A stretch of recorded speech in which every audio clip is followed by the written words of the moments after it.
I think this is a killer question, all right? If I could offer you and guarantee you 1 million views by tomorrow morning, or if I could offer you 50 customers over the next 12 months, which one would you take?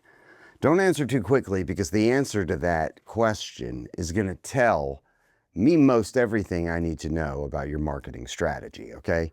The sad part is most business owners will probably pick the million views. And that's exactly why so many businesses are chasing attention instead of building authority. And today I want to be completely honest with you, and we're going to try to change the way you think about modern marketing. Welcome back to the Content Machine, another follow-up media podcast series. This would be episode 5. As the title of this series references, this is the show where we'll stop talking about marketing hacks and we're going to start building marketing systems. I'm Khristian Lee. Thank you for joining me. For all of you that have subscribed or left comments, please continue.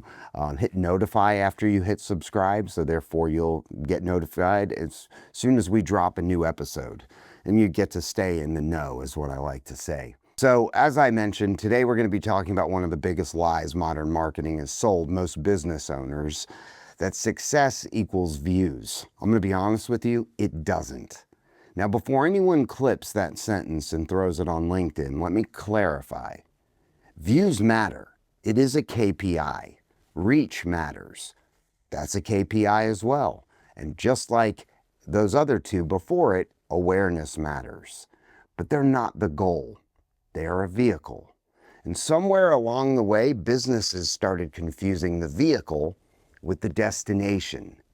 Today we're going to unpack why that happens, why it's dangerous, and what you should be measuring instead if you actually want to grow your business. I'm going to make a statement that I know some people are going to disagree with. I think going viral has become one of the most dangerous goals in business. Now, let me explain why. Because whenever I say that, somebody immediately thinks I'm anti-growth. Well, no, that's not it. I'm anti-confusion.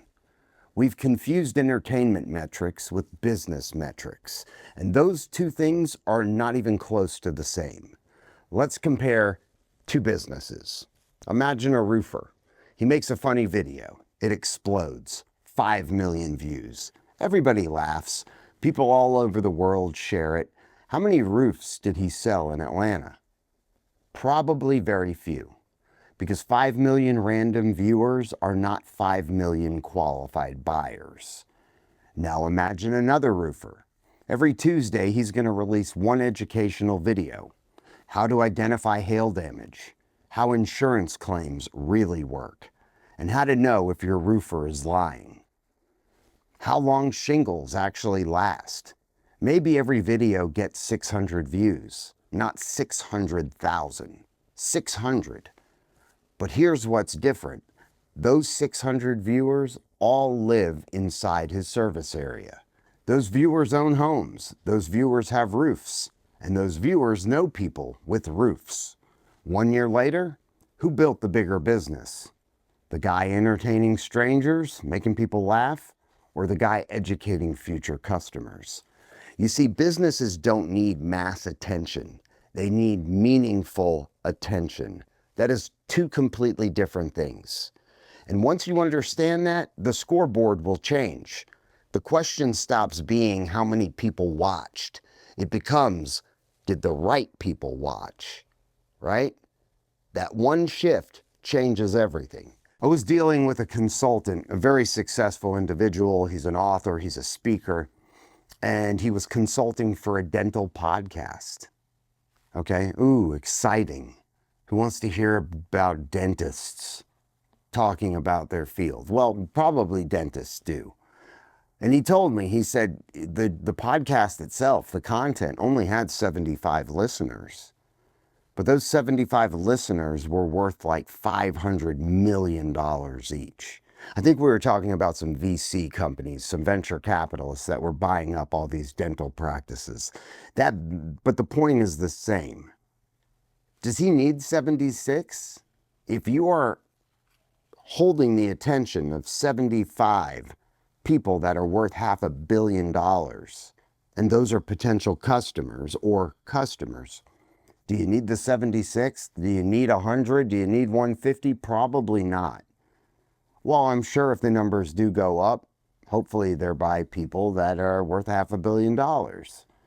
But you don't need the dopamine hit. You don't need the vanity metrics. You need people, the right audience, paying attention that will become a buyer. That is how you leverage your business and your content to bring in more business. And here's the biggest misconception in today's marketing. Attention is incredibly cheap. But trust is expensive. Now, before anybody misunderstands me, I'm not saying attention isn't important. Of course it is. If nobody knows you exist, nobody can hire you.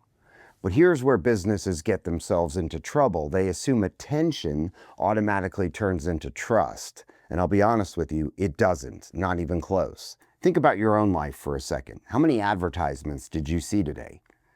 Seriously. Driving to wherever you are right now, scrolling Instagram, checking email, watching YouTube, opening Facebook, listening to Spotify, seeing billboards, streaming on Netflix, streaming on Amazon, streaming on Disney, thousands, hundreds in a day. How many do you actually remember? Exactly. Attention is rented. Trust is earned. They're two completely different currencies. And yet most businesses are spending all their time trying to buy attention, which is kind of what you're doing with a pay-per-click campaign. You're essentially buying attention to try to catch people when they are searching for your content or for your service or product. And it also depends on how those campaigns are set up. Some are set up for awareness, some are set up for search intent. But nonetheless, they're two completely different currencies. And if you want to use a financial advisor as an example, advisor number one makes a sensational headline. The stock market is about to collapse. 500,000 views. People panic, comments explode. There's engagement. But advisor number two quietly releases one educational video every week. How to build wealth during uncertain markets. What diversification actually means. 3 mistakes investors consistently make. Should you pay off your debt before investing? Every video maybe gets 500 views, 300 views, 800 views. Who do you trust more with your retirement? The answer is almost always the second person, because trust isn't built from one big moment. It is built from hundreds of small moments. Remember, the 100th time you've said something is the first time I heard it. The 100th time I've said something might be the first time you've heard it. It's the consistency, it's the calm, it's the education, and it's seeing someone show up over and over again. It's the same thing with follow-up. When you follow up, people are genuinely impressed these days because a lot of people don't. And guess what? It builds trust. It builds security that you are going to do what you say you're going to do. And really, that's all you need in most businesses and industries is your word and showing up. That's all you need, and people go, he's got a track record, right? And this is kind of why so many people get discouraged, because they'll be sitting there looking at someone else's viral video and think, I'm losing. No, you're comparing. Two completely different games. One game is entertainment and the other one is authority, okay? And authority compounds. I'll use another example with real estate. Would you rather hire an agent who went viral because they were dancing like a goofball through $1 million listing? Yeah, it's entertaining, and if they were a good dancer, I'd probably watch it, might even laugh. Or the agent who's been educating the community for the last 2 years about inspections, financing, negotiation strategies, interest rates, market shifts, and what buyers should actually be looking for. One entertained you, and the other one prepared you. Guess which one gets the phone call? Do some reflecting internally. Think about your own industry, IT, legal, construction, medical, accounting, manufacturing. Ask yourself this. What are the questions your clients ask every single week? Those questions are opportunities to legitimately build trust, not because they're flashy, because they're useful. And useful content is always going to win. And here's something nobody talks about. The people most likely to hire you often never engage with your content publicly. That's a big one because even for myself, we don't get a ton of engagement on every piece of content. We don't get followers or subscribers off of every piece of content. You got to also consider certain executives and high-profile people. They're probably paying attention, but they're not always showing you they're engaged. Okay, they don't comment, they don't hit the like button, they don't share your post, and they simply just sit back and watch, learn, remember, and then one day, guess what? They call, and you'll say, "How did you hear about us?" "Oh, I've been watching your videos for about 8 months. That is trust, and you can't measure that with likes and follows. The authority ladder: attention, interest, trust, authority, preference, customer. The mistake most businesses make is they celebrate step 1 and ignore the next 5. Attention will get you noticed. Trust is what is going to get you hired. And once you stop chasing attention, you start asking a much bigger question. Who am I actually creating this content for? I'm going to tell you something that sounds completely backwards. The more specific your content becomes, the bigger your business usually becomes. One of the biggest mistakes I see businesses make is they're trying to speak to everyone. And when you try to speak to everyone, you end up sounding like everyone. Let's take a real estate agent again for an example. Imagine they create a video titled, "Everything you need to know about buying a house." Okay, who's that for? It's a first-time buyer, someone relocating, an investor, a retiree. Luxury, commercial, nobody knows. Now compare with the 5 mistakes first-time home buyers in Atlanta make before they ever talk to a realtor.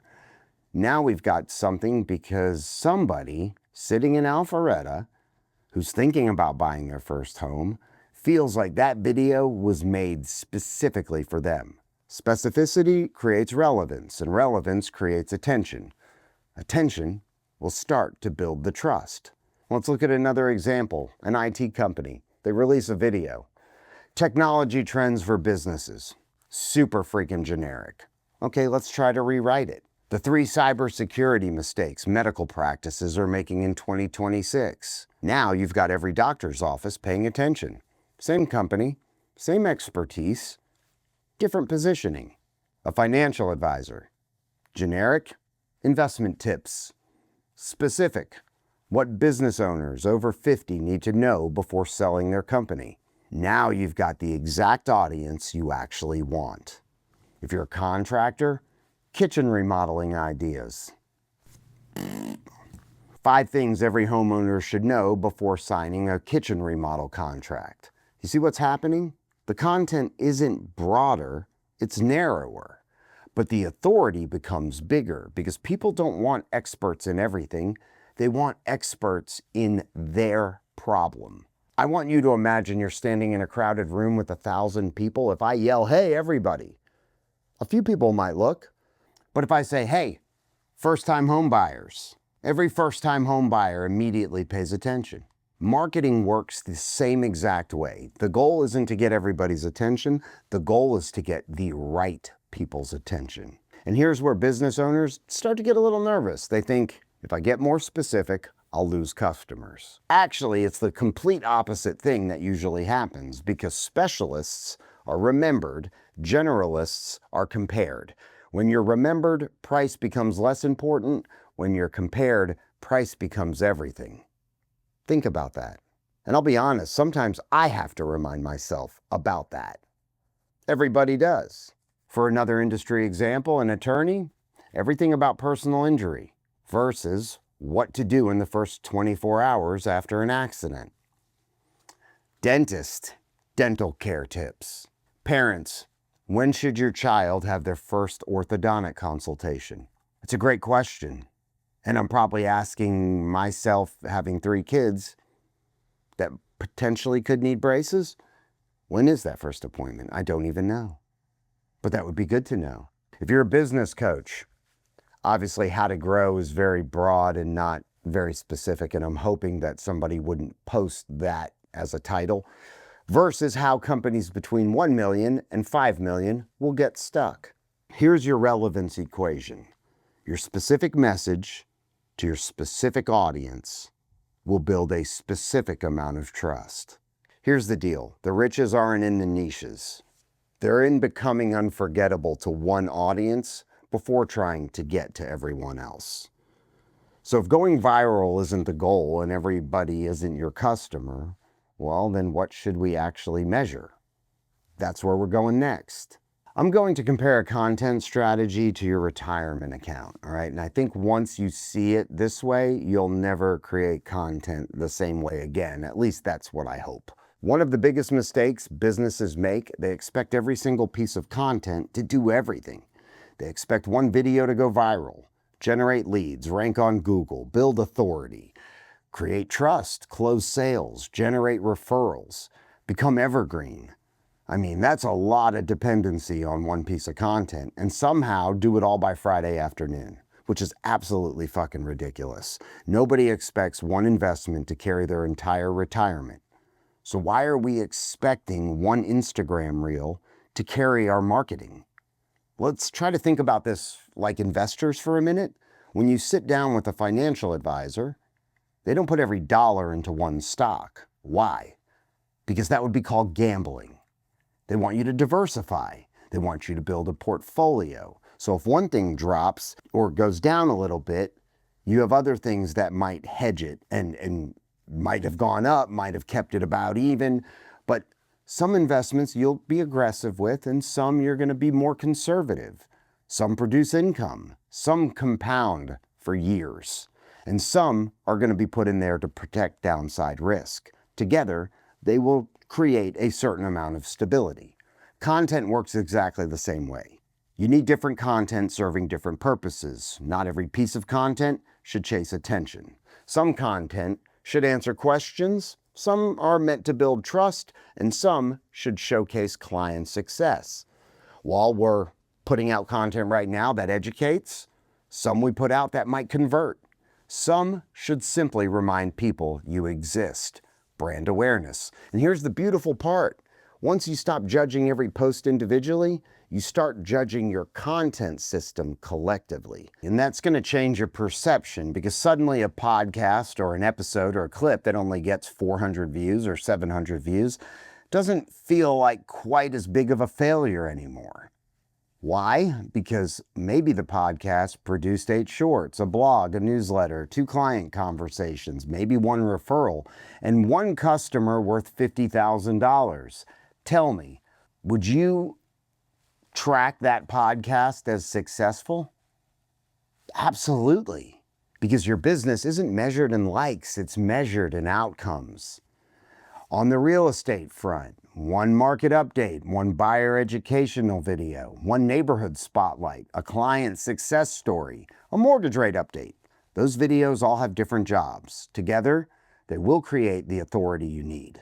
Okay? On an attorneys, in the law business, in the law industry, attorneys, 1 video explains the legal process. 1's gonna tell you what not to do after an accident. 1 answers common questions. 1 tells a client success story. 1 breaks down changes in law. Different content, different purpose, 1 system. IT companies, construction companies, financial advisors, dentists, CPAs, manufacturers, everyone should have a portfolio, because diversified content produces predictable authority.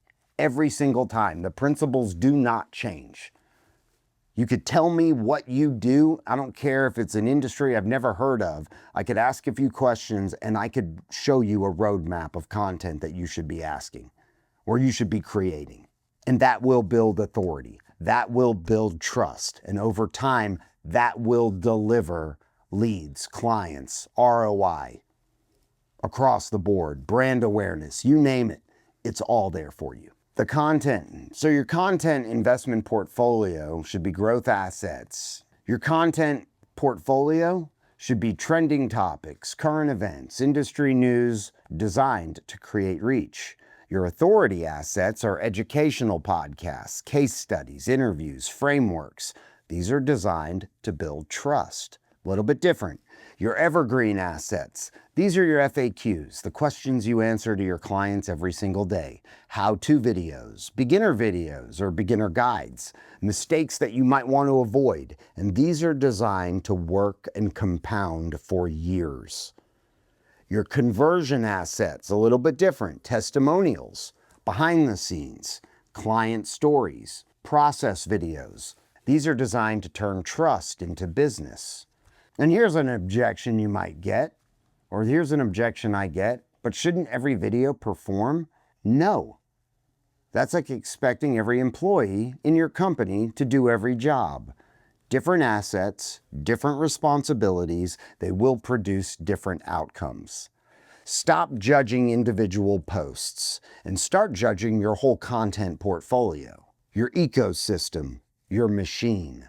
And once you realize every piece of content has a different job, the next question becomes, what should I actually measure? Let me ask you a question. What if your best piece of content was also your lowest performing post? Think about that for a second. What if the video that changed someone's opinion about your company forever only got 412 views? Would you delete it? Most businesses probably would. And some people with egos would definitely do it because that's not good enough for them. That's not a big enough dopamine hit. Their vanity wasn't stroked in the right way because it didn't have triple-digit numbers or whatever it was. Because they've been taught, most people, that views equal value, likes equal success, comments equal authority. But business doesn't actually work that way. Let's pretend you're a commercial real estate broker.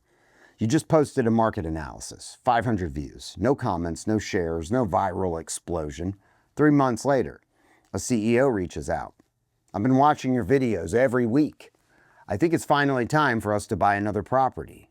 Now tell me, how many views was that video worth? One customer, one relationship, one deal, potentially hundreds of thousands of dollars. And that's where marketing will begin to get really interesting because influence often happens long before the conversion. I'm going to say that again because I deal with this shit all the time. Influence often happens way before the conversion. People are watching, they're evaluating, they're comparing, they're researching, but they're doing it quietly. The biggest mistake business owners make, assuming silence means nobody's paying attention. It doesn't. It usually means they're still deciding. So you hit them again with another piece of content. I'll tell you something we've seen over and over. Clients hire the company they feel like they already know, not necessarily the one with the biggest audience. It's the one they trust, because trust will reduce a certain amount of uncertainty. And business is just simply the transfer of certainty. If I believe you are the safest choice that is going to deliver the easiest result and the most knowledgeable choice, price often becomes a smaller conversation because they realize you'll get what you pay for and they don't want to deal with the low budget. They'll deal with the people that can get it done the easiest and smoothest. That's why your content should reduce uncertainty. Every video should answer one question your customer already has. Every podcast should eliminate one fear. Every case study should remove one objection. Okay? And that's how content becomes a sales team. Not because it went fucking viral, because it keeps reducing friction. Let's look at these industries again. Real estate. Will this neighborhood appreciate? A financial advisor. Can I actually retire? An attorney. Do I even have a case? To your dentist, the old question they always get, is this going to hurt? And your contractor, how much is this really going to cost me? If you're in IT, how vulnerable are we to ransomware or cyber attacks, right? Your content exists to answer them before they ever contact you. And that's what authority actually is. Authority isn't knowing everything. Authority is consistently reducing uncertainty. Think about that. Remember that. because that should change your whole perspective about what you are doing and what you're not doing. In the uncertainty equation, questions answered, confidence built, trust increased, sales resistance decreases, conversions increase. That's the framework. And here are a few more objections, but nobody's going to comment on my posts. Guess what? They don't have to. Most buying decisions are pretty quiet. People consume, they're going to compare, they think, and maybe they'll call. And maybe they won't. But at the end of the day, that same process could be going on across 30 people's brains internally. That is what we call the buyer's journey. And every buyer's journey might look a little bit different. Everybody processes things, and sometimes analysis to paralysis. And some people act quick and can make a decision fast and they'll move faster. And other people are still pondering. Hit them with another piece of content that delivers that final blow. Your content isn't competing for likes. I'm going to close it out with this. It's competing to become the safest decision in someone's mind. So if your authority is built by reducing uncertainty, how do you build that authority faster? That's exactly what we're going to talk about next. I'm going to tell you who your biggest competitor is, and it's probably not who you think. You're not competing against the company down the street. You're competing against distraction. Think about your own day. How many things fought for your attention before you even got to the podcast or this podcast? Text messages, Slack notifications, emails, phone calls, Instagram, LinkedIn, news alerts, a YouTube recommendation, your calendar, your kids, your employees, your clients. By the time someone has a free moment to consume your content, they've already made hundreds, if not thousands, of tiny little decisions where to place the attention and the priority of what they're going to give. That's the environment your business is now operating in, and yet I still hear business owners say things like, I'm just trying to beat the guy's ass down the street. We're across town. No, you're trying to earn a few minutes in the middle of every noisy world. That's a completely different challenge, and this is what I mean. Let's say you're an attorney. You're not just competing with another law firm. You're competing with a podcast someone just queued up for their drive home. You're competing with Netflix, ESPN, their fantasy football team, with the email they forgot to answer. You're competing with every other piece of information that is asking for their damn attention. Real estate, you're not just competing with another realtor. You're competing with HGTV, Zillow, YouTube, Instagram influencers showing luxury homes, market newsletters, neighborhood Facebook groups. Financial advisors, you're not just competing with another advisor. You're competing with CNBC, Reddit, investing forums, Substack, TikTok finance creators, your client's brother-in-law who thinks they're Warren Buffett. Everyone is fighting for attention, but here's where most businesses will make a critical mistake. They try to become louder. They think, I'll post more, I'll yell louder. If my thumbnails are crazier, I'll win. Sometimes, maybe for a moment. But attention earned through noise is temporary. Attention earned through usefulness is 1000% remembered. That's why the goal isn't to outshout everyone. The goal is to become the person your audience intentionally looks for. Think about creators you follow. You don't just stumble across them anymore, you seek them out. When Alex Hormozi publishes, people share it before they finish watching. That's authority. And authority changes the relationship. Instead of interrupting people's day, you just now are part of it. And that's where every business should be aiming. Not to be seen once. You need to become a trusted habit. Now let me bring this back to your business. Imagine you're a local CPA. What if every Monday morning your audience knew you released a 3-minute tax tip? Or if you're a mortgage broker and every Thursday people expected your weekly rate breakdown. Or if you're a contractor and every Friday homeowners looked forward to your weekend DIY mistake video. You're no longer competing for random attention. You're building a routine. And routine creates relationships. And the businesses that grow the fastest don't just publish content, they become part of their audience's weekly rhythm. And that's incredibly hard to copy. and also incredibly hard to break. What does it take? 21 days to build that habit. And your habit loop looks like this. It's consistency, expectation, trust, habit, preference, referral. Most businesses stop at consistency, but consistency isn't just the beginning. When people begin expecting you, you've crossed into something way more powerful than you could ever imagine. But won't people get tired of hearing from me every week? Yeah, maybe. Some will. And that's okay. The people who matter are the ones who begin relying on your content. You're not trying to become everyone's favorite creator. You're trying to become your future customer's favorite expert. Those are two different goals and two different perspectives. The goal isn't to interrupt someone's day. The goal is to become part of it. Hands down, you win. And once people begin expecting your content, something really interesting will start to happen. They stop asking if you're qualified and start assuming you are. I'm going to tell you the real product every business sells. Are you ready for it? Wait. It's probably not what you think. Businesses don't sell products.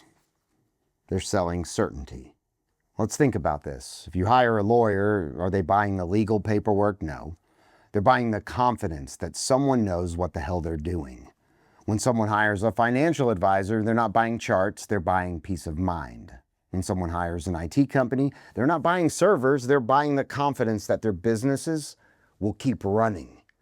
When someone hires a roofer, they're not buying shingles, they're buying the certainty that the roof won't leak during the next storm.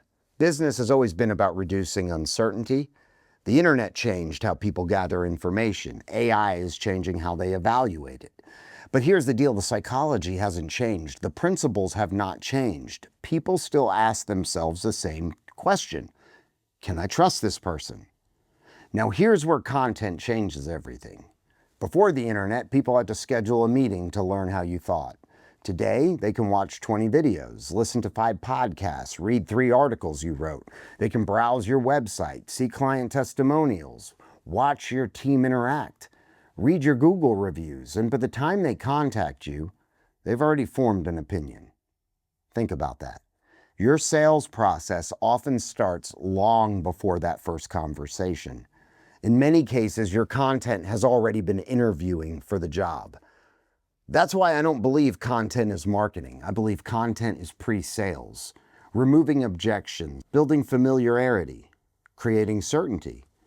Here's an example. Imagine 2 commercial real estate brokers. One has a polished website with 3 paragraphs and a contact form. But the second guy has 50 educational videos, market updates, interviews with developers, tax strategy discussions, lease negotiation tips, commercial financing breakdowns. Actually, we have a client right now we're dealing with who fits B to a T. And I'm going to give a shout out to Bull Realty, Michael Bull, who's got the commercial real estate show, America's commercial real estate show. This guy has been producing content for 15 years, way before most businesses even thought about producing ongoing content. Hasn't missed a podcast episode in 15 years. Now that is consistency, and his business is monstrous. Guess which broker already feels more qualified before the first meeting? Michael Bull. Or option B. It's the second one. Not because they necessarily know more, but because they've demonstrated what they know. That's the difference. Authority isn't claimed, it is demonstrated. And content is one of the most scalable ways to demonstrate expertise. Let's bring this back to follow-up media. People ask us all the time, does podcasting work? It's the wrong question. The better question is, does consistently demonstrating expertise work? Because that's what podcasting is. It's just simply one vehicle for transferring confidence. The platform isn't the magic. The consistency is. Here's your framework for your certainty curve. Content, familiarity, confidence, trust, decision, advocacy. The sale often happens after confidence, not before. Here's an objection. Well, what if I'm not comfortable on camera? Well, I got to be honest with you, no one really is. You don't need to be perfect. You don't need to look perfect. You don't even need to be understandable. Authenticity beats polish when authenticity is paired with expertise. People can forgive an imperfect delivery. They rarely forgive unclear thinking. People don't hire the person who says, "I'm the expert." They hire the person who consistently proves it. That's the difference. So if content isn't really about views, and it isn't really about going viral, and it isn't really about social media, then what exactly are we building? I think that's the most important lesson of this whole entire episode. I'm going to leave you with one final thought, and I don't think businesses should be trying to build content anymore. I really think businesses should be building a reputation. Everything else is just the delivery mechanism. If you zoom out for just a minute, we've covered a lot. We've talked about why chasing viral moments is a dangerous strategy. We talked about the difference between attention and trust. We talked about why speaking to everyone usually means connecting with no one. We talked about building a portfolio of content instead of expecting one video to change your entire business. We also talked about reducing uncertainty instead of chasing likes. But underneath all of those lessons, they're really teaching just one thing. It all comes down to one thing: reputation. Think about how businesses used to build reputation. It happened one customer at a time, one referral, one handshake. It's at a networking event. Maybe you gave one speech. Maybe you're by the coffee machine. Don't get me wrong. All of those things still matter. But today you have something business owners back then never had before: the ability to scale your reputation, not your fucking ego. Not your follower count, your reputation. That is a massive difference. If someone watches 50 of your videos, listens to a podcast every Tuesday, reads your newsletter, visits your website, and sees you're consistently teaching your craft, they're beginning to know how you think, not just what you sell. And that is extremely powerful, because buying decisions rarely begin with the price. They begin with the confidence. Confidence comes from seeing and hearing you all the time, being familiar with you, from being consistent. Consistency creates reputation. Now, here's something I want every business owner listening to remember, because your competitors can copy your prices. They can copy your services. They can even copy your website. But it's incredibly difficult to copy years of consistency, of constantly showing up and educating your market. That's the moat. That's the competitive advantage. And here's where AI changes everything. We're entering a world where buyers don't just search Google. They ask AI. They search YouTube. They listen to podcasts. They're going to compare reviews. They ask their network. They consume information from 10 different places before they ever schedule a meeting. The businesses that consistently demonstrate expertise across all those touch points won't just get found more often. They'll be trusted more quickly, and that is why this series isn't really about podcasting. It's not really about YouTube. It's not even about Instagram. It's really not even about content. When you really take even a microscope, even though I don't have one, and you zoom in on it, what's it really about is clarity around what you know, about the amount of expertise and experience you have. And when somebody hears your company name, what do you want them to think? Do you want them thinking they post funny videos? Or that's the company that always teaches me something? Because those businesses will win every time. Now here's the challenge that I want to leave you with. Imagine it's 3 years from now. You recorded one podcast episode every week. Every podcast became 10 clips. Every clip answered a customer question. Every question removed uncertainty. Every month, another 100 people discovered your expertise. Every year, thousands of people began recognizing your name and your brand's name. How different would your business look in 5 years? What would your sales process? Would it be easier? Would referrals increase? Would recruiting improve?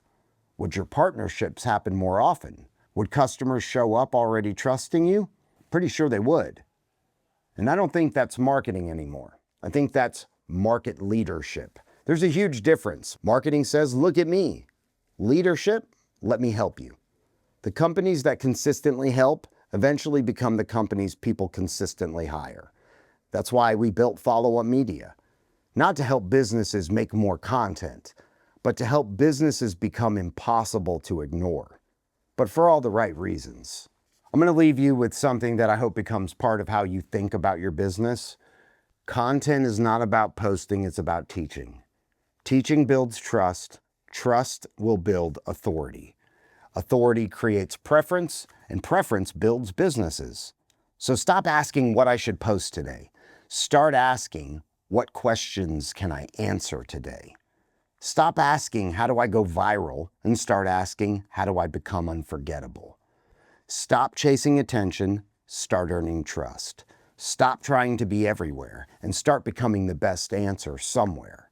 Because here's what I know. Businesses don't grow because they publish more. They grow because more people trust them. And trust isn't built overnight. It is built one conversation at a time. That is the machine. This is Follow Up Media. This is the Content Machine series. You know, content doesn't build business. Once again, trust does. Content is simply how trust scales. I'm Khristian Lee. Hit subscribe in the episode description or in below the video. All of our information is in every episode description. Subscribe. We're available on all podcasting platforms. Thank you so much for giving us a sliver of your attention. And I hope this content, this episode, makes an impact into your decision making. And if you want more information or more help, just reach out to followupmedia.com.